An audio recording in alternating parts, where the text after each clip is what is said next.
वाहनांची तोडफोड करणाऱ्या मावस भावांची पुणे पोलिसांनी धिंड काढली आहे। पुण्यातील कात्रज परिसरात काही दिवसांपूर्वी वाहनांची तोडफोड करून पसार झालेल्या नितेश नितीन सवने आणि अजय नामदेव खंडागळे याला पोलिसांनी अटक केली आहे।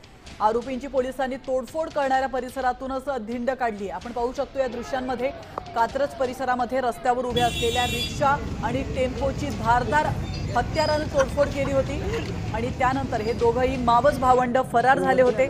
मात्र पोलिसांनी त्यांचा शोध घेतलाय आणि ज्या ठिकाणी त्यांनी तोडफोड केली होती त्याच जागेवरून त्यांची धिंड काढण्यात आली आहे।